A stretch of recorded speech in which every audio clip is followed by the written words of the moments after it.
Bismillahirrahmanirrahim. Assalamualaikum warahmatullahi wabarakatuh. Salam kedaulatan rakyat.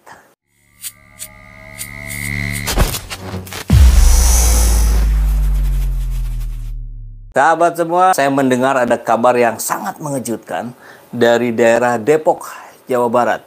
Di situ ada anggota DPRD dari Depok, dari fraksi Golkar, yang kemudian dia menyuruh seorang supir guling-guling. Sebelumnya disuruh push up dulu. Bahkan kalau sahabat lihat itu ketika dia push up itu bahunya diinjak. Luar biasa. Kita lihat videonya dulu ya. Ini luar biasa nih. Ada videonya.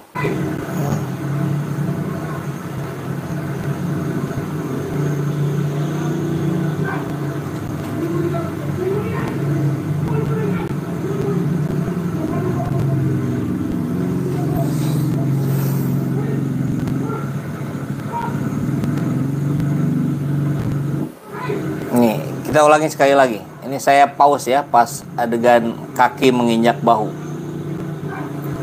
Nah, ini kakinya menginjak bahu ini.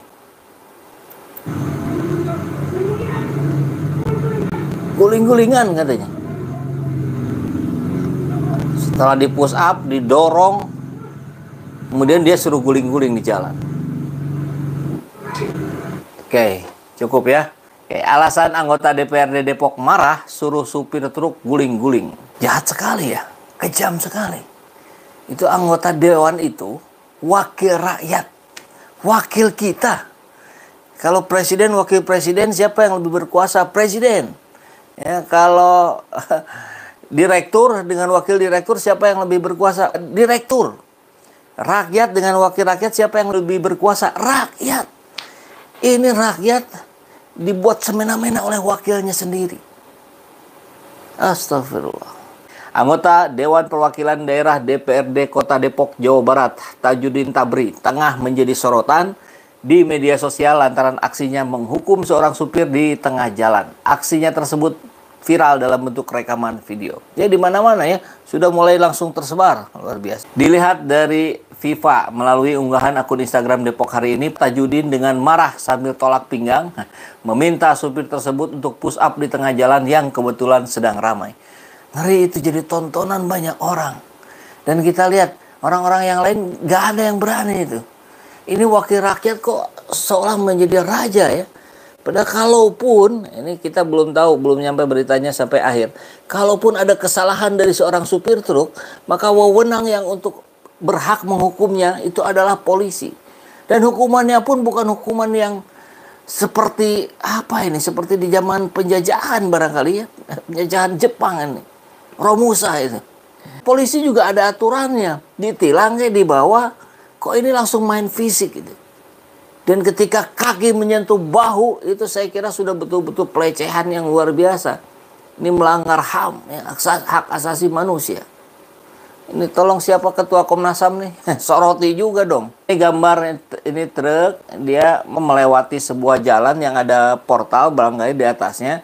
Dan itu coba diangkat gitu. Harusnya nggak boleh, jelas mobil. Jadi ada pelanggaran, ya memang ada pelanggaran. Tapi bukan ranahnya seorang anggota dewan. Tajudin terlihat menginjak punggung sopir truk yang sedang melakukan push up. Dirasa kurang puas hanya meminta push up. Pria yang diduga anggota dewan itu sudah fix ya. Dianya sudah mengklarifikasi. Iya, itu yang viral memang saya, katanya begitu ya. Pria yang memerintahkan sopir truk untuk berguling-guling di tengah jalan. Terdengar dia mengatakan, guling-gulingan cepat. Kalau enggak panggil polisi, guling-guling. Padahal mending sama polisi saja ya. Sambil mendorong supir truk untuk menuruti kemauannya. Terlihat supir truk itu hanya bisa pasrah dan menjalankan hukuman yang ia terima dari sang DPRD. Rakyat jelata, korban. Barangkali si supir juga itu nggak mau lewat situ. Tapi kalau muter jadi lama, jadi memakan bensin, solar yang makin mahal hari ini. Hal-hal yang begitu tuh harus menjadi pertimbangan. Dan kalaupun mau disalahkan, tentu atasan si sopirnya itu yang harus disalahkan. Ya proporsional ya. Menurut informasi yang dihimpun dari unggahan Depok 24 jam di Instagram, kemarahan anggota DPRD Kota Depok tersebut bermula karena pelanggaran lalu lintas yang dilakukan oleh supir truk. Ya betul ya. Menurut keterangan sang sopir, memaksa kendaraannya lewat portal pembatas ketinggian di kawasan Krukut Limo, Depok. Ya, itu memang kita harus akui itu juga sebuah kesalahan ya. Nah, sejak tulisan ini dibuat, sudah banyak warganet yang telah mengomentari unggahan tersebut. Salah satu warganet mengatakan keduanya salah, dua-duanya salah. Si Ijo kebiasaan, udah di portal maksa masuk. Si bapaknya terlalu kebawa emosi, kasihan si Ijonya juga. Ya, itu respon yang akan kita bahas juga nanti setelah kita diskusi ini selesai seperti biasa. Tapi kita akan masuk dulu pada penjelasan dari anggota dewannya ya, dari tribunjakarta.com. Ini penjelasan anggota DPRD Depok sampai menyuruh sopir truk berguling dan push up di jalan. Kita lihat apakah alasannya masuk kategori yang sering kita bahas tiga itu. Kalau mereka para penguasa itu melakukan kesalahan kan opsinya biasanya tiga responnya. Ya, respon ngaconya gitu maksud saya ya. Yang pertama mencari pembenaran ya. Dicarilah dalil-dalil pasal-pasal untuk membenarkan tindakan dia, atau dia mencari-cari alasan ya, sehingga kesalahan itu menjadi tidak lagi salah ya, karena ini ya karena itu dan seterusnya. Yang ketiga, kesalahan itu dilemparkan ke pihak lain. Kita akan cek dia masuk kemana alasannya. Pada kejadian kedua, saya ada grup WhatsApp. Nah, di situ warga sampai bilang, ini kerjaan dewan ngapain aja sampai kejadian 2 kali. Padahal ini kan bukan tupoksi saya. Tuh udah ngaku. Tapi karena saya juga berasa terusik, akhirnya saya turun dan diperbaikilah dengan surat pernyataan. Mereka tidak akan mengulangi lagi. Surat pernyataannya juga nggak kuat. Itu urusan kepolisian lalu lintas. Aduh. Buntut dari peristiwa itu terjadi siang tadi, di mana ada supir truk yang kembali melintas dan muatannya mengenai pagar pembatas pipa gas. Ya, bisa jadi bukan yang bikin surat pernyataan, itu beda lagi truknya. Nah, tadi kebetulan saya baru dinas dari Tangerang Selatan. Tiba-tiba ditelepon lagi oleh warga, karena nggak ada yang berani menegur kepada pihak supir itu.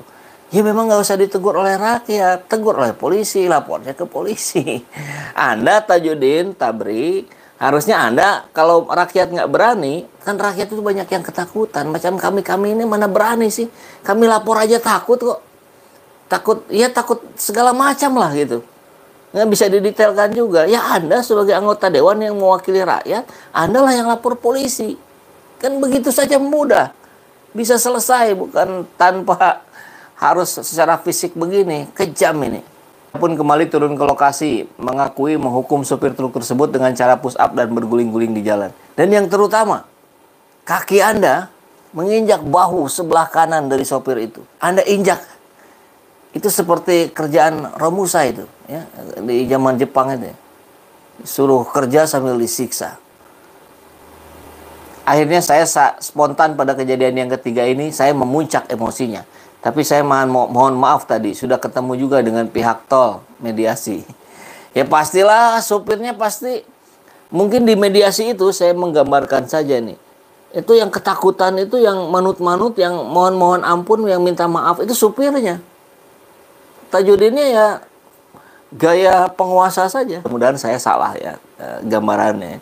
Tapi ya itulah yang tergambar dari pikiran rakyat jelata hari ini. Tentang kelakuan-kelakuan seperti yang Anda tunjukkan di depan publik itu. Tajudin menuturkan apa yang ia lakukan didasari dari kejadian yang berulang-ulang. Sekali lagi, saya didasari pada kejadian yang berulang-ulang. Kalau baru sekali, saya nggak akan seperti itu. Bohong. Anda berbohong bicara seperti itu. Itu dalih saja. Itu Anda mencari pembenaran. Nggak perlu ada kalimat di ujung ini. Anda salah, ya sudah ngaku salah saja. Anda tidak mampu mengontrol emosi, ya sudah titik saja. Jangan ditambah-tambahi. Itu mencari pembenaran. Kalau mencari pembenaran, orang dapat menangkap dengan mudah. Bullshit gitu. Apa yang Anda katakan itu omong kosong. Nah ini kan menjadi gambaran. Apakah yang Anda perjuangkan juga betul-betul atau juga sekedar omong kosong? Saya kira yang ingin saya sampaikan kepada sahabat semua, kalau kita mengkritisi anggota dewan, anggota DPR, dalam konteks ini misalkan, ini bukan hanya untuk Tajudin Tabri. Anggaplah ini mewakili representatif gitu ya. Baik, nggak apa-apa lah dianggap Anda menjelarisir. Ya nggak apa-apa, ini buat antisipasi saja. Kami tujukan kritikan ini kepada seluruh anggota DPR pusat, seluruh anggota DPRD tingkat 1, seluruh anggota DPRD tingkat 2. Udah gitu aja. Jangan sombong. Anda dipilih rakyat. Anda jelang-jelang pemilu baik-baik sama rakyat ya. Pura-pura ngasih sembako, ngasih apa segala macam. Ngasih uang sumbangan itu ini segala macam. Setelah terpilih kelakuan kayak begini nih, brengsek ini. Ya tolong ya. Saya nggak akan peduli Anda dari partai manapun. Kebetulan ini dari Golkar. Dari partai manapun, kalau ada kelakuan seperti ini, kita harus berisikan di media sosial. Ya, jangan sampai ini terulang kembali. Kita harus minimalisir minimal ya. Mungkin akan ada tetap 1-2, tapi kita harus berisikan di media sosial. Ingat, itu para penguasa itu harus ingat loh, CCTV itu ada di mana-mana sekarang. Apa itu CCTV-nya? Selain CCTV yang di jalanan, ini loh. Ini kekuatan kita hari ini. Kita bisa langsung videokan, kita langsung bisa viralkan. Jadi Anda harus lebih berhati-hati ya. Ini peringatan dari rakyat untuk Anda wakil rakyat di seluruh Indonesia, di level manapun Anda. Ingat, Anda itu derajatnya di bawah rakyat. Anda itu wakil rakyat. Ya. Wakil presiden itu derajatnya di bawah presiden. Wakil direktur itu derajatnya di bawah direktur. Maka Anda wakil rakyat, derajat Anda itu ada di bawah rakyat. Maka jangan semena-mena. Anda harus betul-betul bersahabat dengan rakyat. Anda harus betul-betul merasakan apa yang sedang dirasakan rakyat. Jangan main fisik, jangan seperti penguasa. Ya, karena Anda bukan penguasa. Dan tentu kita akan terus mengawasi. Tentu kita akan terus berisikan. Karena ini adalah bentuk dari partisipasi aktif kita sebagai pemegang kedaulatan di negeri ini. Salam kedaulatan rakyat.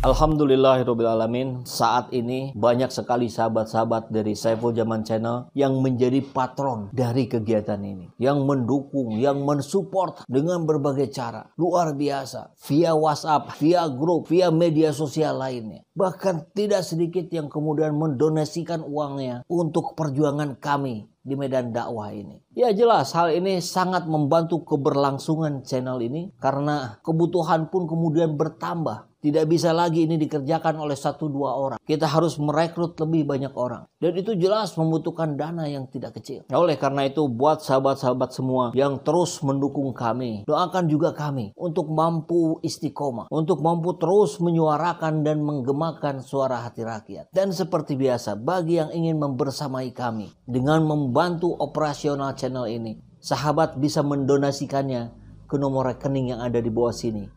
Dan silakan untuk mengkonfirmasikannya ke nomor yang ada di sini.